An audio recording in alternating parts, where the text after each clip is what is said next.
역대기야 29장 27절 한번 읽어봅시다. 29장 27절. 히스기야가 명령하여 번제 헌물을 제단 위에 드리게 하니라. 번제 헌물을 드리기 시작할 때에 나팔과 또 이스라엘 왕 다윗이 정한 악기와 더불어 주의 노래가 시작되니라. 역대기야 14번째 시간으로서 히스기야 왕의 이제 신앙 계획에 관련된 내용들이 나옵니다. 29장, 30장 두 장을 한번 보겠습니다. 방금 읽은 말씀대로 이제 왕이 나서서 이 영적인 신앙을 갖다 계획을 하죠. 그래서 하나님의 법대로 제물을 드립니다. 희생물을. 그때 이제 주님의 노래가 시작됩니다. 그 앞에 이제 두 왕이 있었죠. 요담은 자기는 올바르게 했지만 백성들을 바르게 이끌지 못했고, 그 다음에 아하스 왕은 악하게 행했고, 악하게 행할수록 또 악하게 행했죠. 심판을 받을수록. 근데 히스기야는 올바른 길을 걸으면서 이제 백성을 하나님께로도 이끌어가는 그는 왕입니다. 자, 29장 2절에 보면은 히스기야가 어떻게 했는지 나오죠? 다윗이 행한 모든 것에 따라서 주의 눈앞에서 올바른 것을 행하니라. 주의 눈앞에서 올바른 것을 행하였다. 주의 눈앞에서 할 때 이게 The sight of the Lord죠. 하나님의 눈앞에서. 그걸 헬라어로 뭐라 그래요? 코람데온가.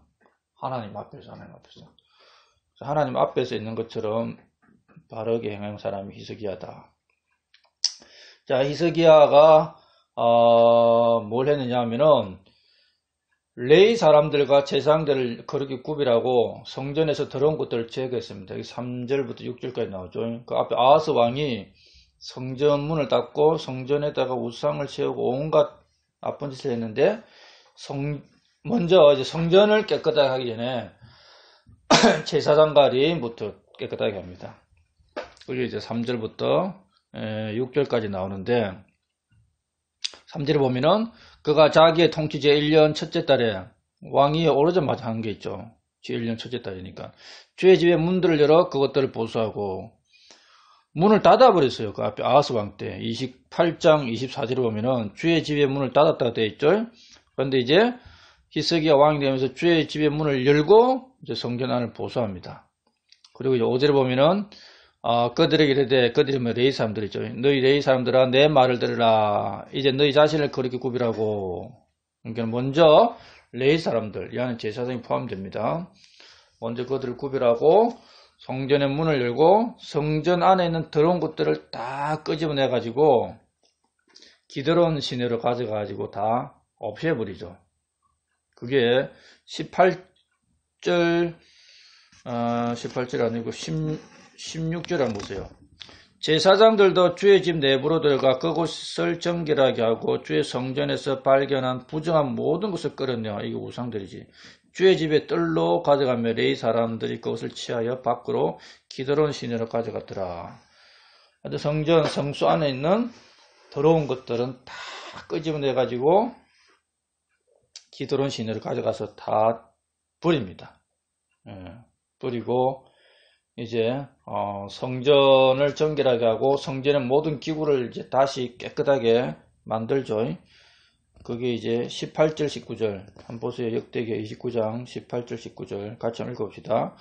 그 뒤에 안으로 들어가 히스기야 왕에게 나아가 이르되 우리가 주의 집 전체와 번제 헌물 제단과 그것의 모든 기구와 보여주는 빵홍을 찾는 창과 그것의 모든 기구를 정결하게 하였고 또 아하스 왕이 통치할 때에 범법하여 내버린 모든 기구도 우리가 예비하고 거룩히 구별하였나이다.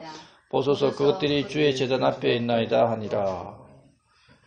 성전을 정결하게 하고 모든 기구를 다 다시 없는 것은 만들고 있는 것은 깨끗하게 만들고 하나님 앞에서 이제 예비하고 거룩히 구별했다. 이 말씀을 통해서 우리가 성전이죠. 우리 몸이 이제 성전이기 때문에 아하스와 같은 상태가 되면 우리 몸을 더럽히죠. 그런데 히스기야 왕은 어땠어요? 성전을 정결하게 하죠. 그래서 우리도 우리 안에 있는 우상, 지금 그리스도인들은 우상을 갖다가 세워놓고는 안 하지. 마음속에 우상이죠. 우리의 우상을 다 내다버리고 우리의 마음과 몸을 정결하게 해야 됩니다. 성전을 깨끗하게 해야 되죠. 그리고 이제 율법에 따라서 희생물을 드립니다. 20절부터 보면 이제 제헌물과 번제물, 희생물을 쫙 드리죠. 이 희생물을 이제 안 드리는 거예요. 하나님 안 섬길 때는. 희생물을 드리면서 어떤 일이 있느냐? 하나님 경배하고 찬양하는 게 나오죠. 그게 우리가 27절 읽었었죠. 20절부터 이제 제헌물 드리고 번제물 드리고 그때 레위인들은 이제 악기를 잡고 나팔을 불면서 이제 하나님을 찬양하는 노래들을 시작합니다. 그게 이제 끝까지 쫙 나와요. 이게 이제 쉽게 생각하면은 예배를 안 드리다가 예배를 드리게 된 겁니다. 오늘날 막 그 기독교에서 예배를 회복하자. 이 예배 회복이에요. 예배 회복. 우리도 예배를 잘 드려야 되죠.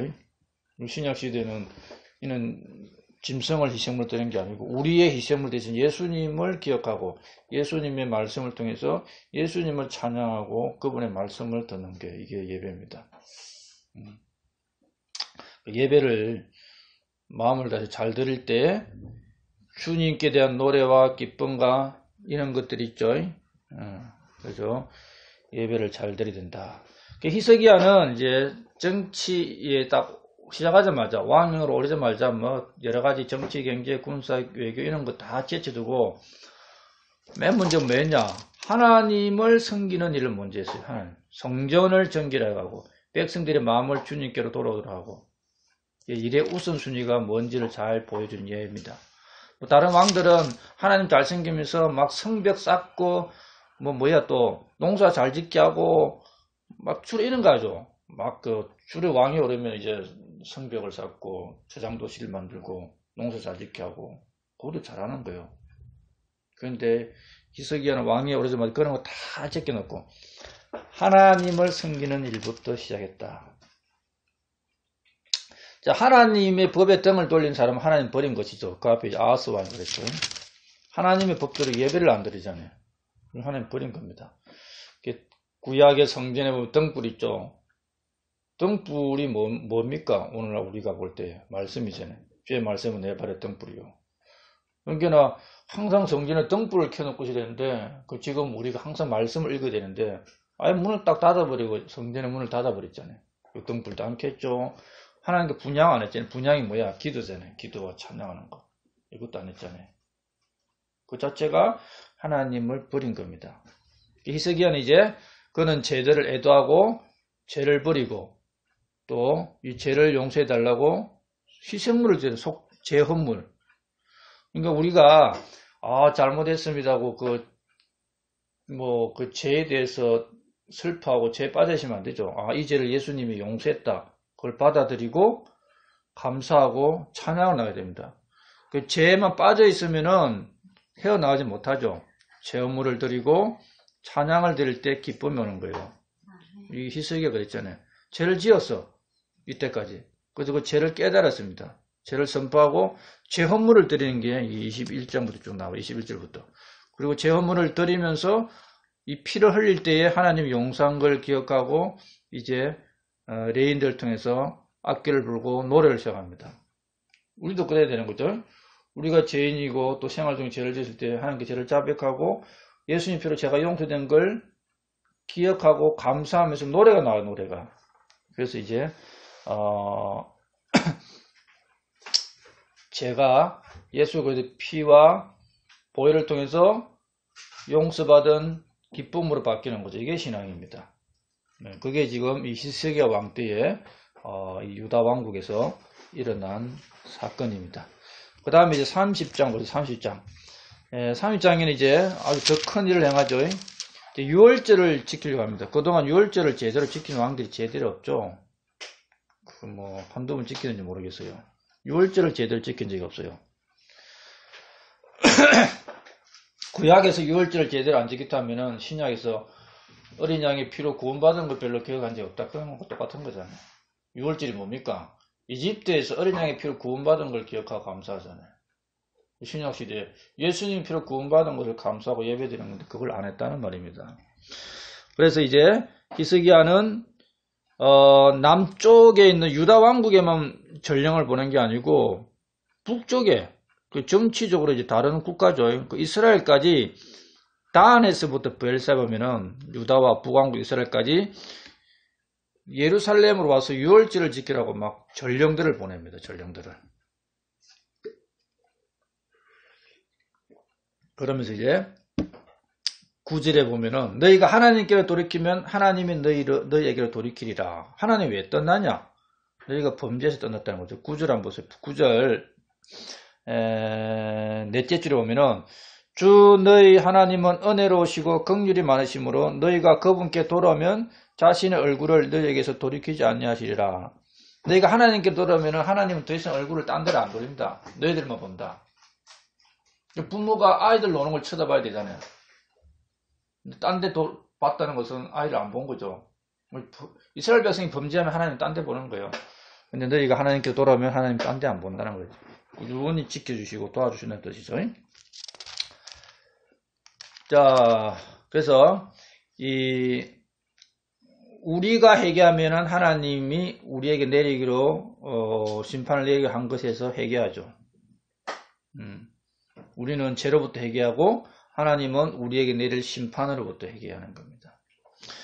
그리고 이제 중요한 게 10절 뒷부분을 보면은 이제 유월절을 지키라고 막 전령을 보냈는데 그러니까 북왕국까지 보냈죠.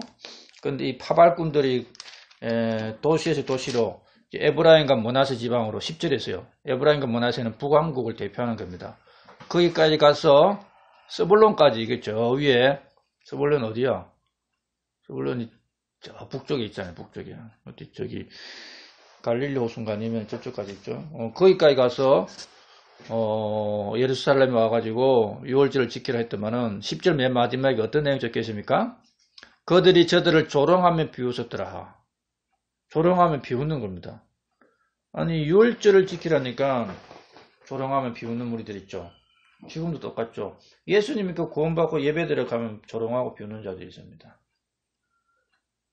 그럼에도 불구하고 그 중에 하나님의 말씀에 따라서 예루살렘에 와가지고 유월절을 지킨 자들이 많이 있습니다. 자, 우리도 이 파발꾼들처럼 전령들이죠.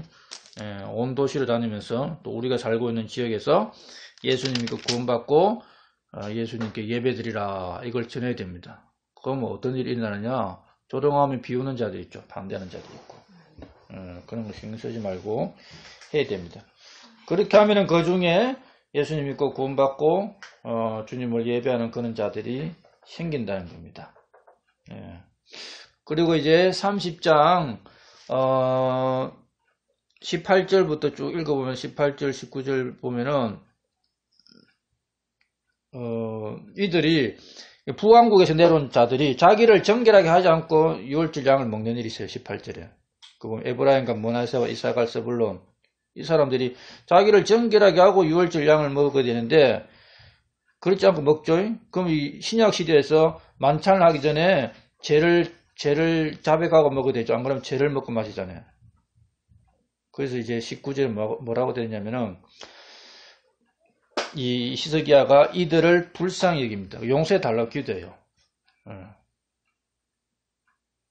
정결하지 않고 유월절을 먹었다 할지라도 용서해 달라.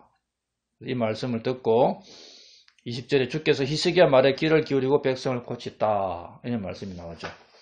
이는 용서에 관한 기도는 뭐 예수님도 그랬고 스데반도 그랬고 신약의 많은 순교자들이 다 이는 제 용서에 대한 기도를 했었습니다.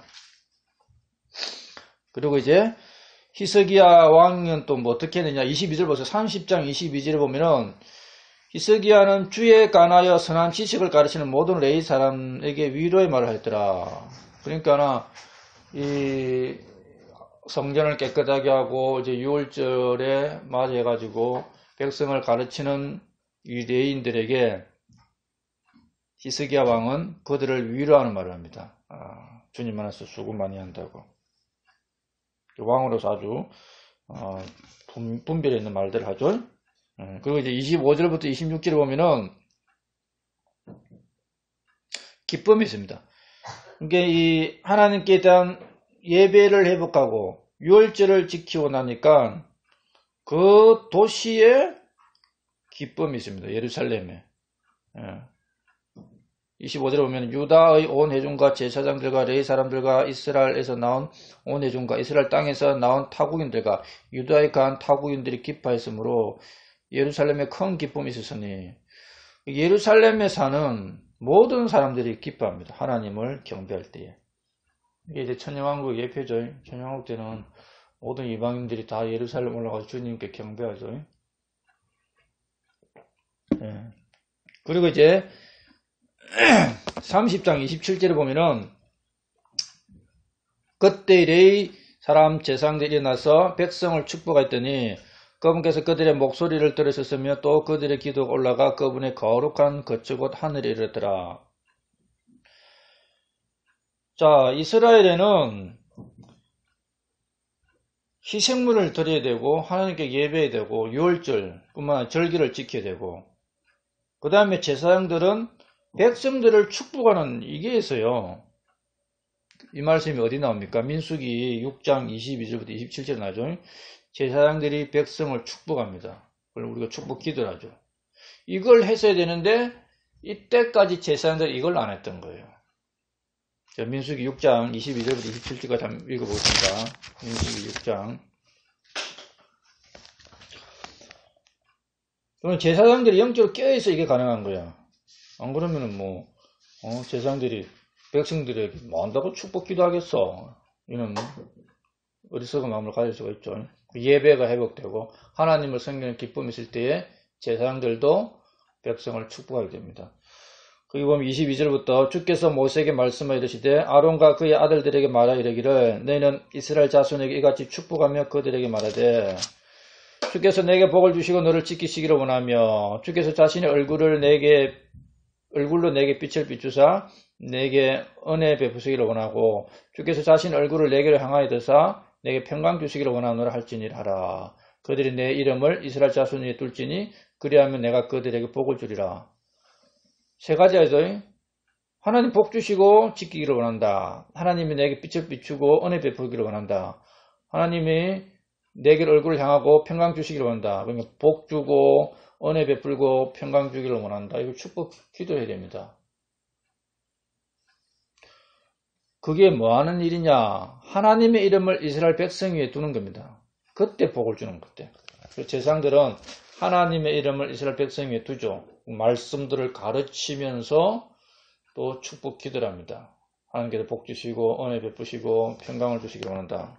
이게 요점이에요. 그렇게 했다는 겁니다. 그 목소리가 이제 그들의 목소리가 하늘을 올라가고 하나님이 들으신 겁니다. 대단하죠. 대단한 게 아니라 이게 기본입니다. 기본. 그럼 오늘날 제사장들은 누구냐? 목사만 제사장이냐? 그게 아니죠. 일반 교회는 예배 끝날 때쯤 목사가 축복권이 있다 하면서 막 축복합니다. 고린도서 13장 13절 말씀 가지고. 목사도 제사장이고 성도도 제사장이에요. 서로 축복이면 서로 축복. 목사만 축복권 있다. 그건 목사만 제사장이 한 거지. 그럼 우리 구약의 신앙입니다. 목사는 레위 제사장이고 성도는 일반 백성이고 신약은 구원받은 성도가 다 제사장이죠. 성도는 목사를 해서 축복해주고 목사도 성도를 해서 축복해주고 상호 축복 기도해야 됩니다. 근데 목사에게만 축복 기도권이 있다면서 그런 사람들은 구약의 신앙을 합니다. 구약의 신앙. 자기들은 아직 구원도 안 받은 거야. 제사장이 안 되었으니까. 참 어리석죠. 구원받으면 다 제사장인데 우리는 축복권이 없어요. 그 말은 우리는 제사장이 아니에요. 그 뜻이잖아요. 그 말은 우리는 구원 안 받아요. 이 말입니다. 신약 시대는 구원받은 모든 사람이 제사장이고 구원받은 모든 사람들이 제사장이기 때문에 서로를 향해서 다 축복해줘야 된다. 그래서 오늘 이 역대기야 29장 30장을 통해서 하나님의 말씀대로 이제 하나님의 법대로 희생물을 드리고 예배하고 기쁨이 넘치고 이제 제사장까지 제대로 정신 차려서 백성을 축복하는 이런 신앙의 제대로 된 개혁이 일어나는 것을 보게 됩니다. 우리도 항상 이 말씀을 통해서 성전을 정결케 하고 주님을 찬양하고 또 조롱을 당하더라도 복음을 전하고 또 축복할 수 있는 이런 사람들이 되어야 하겠습니다.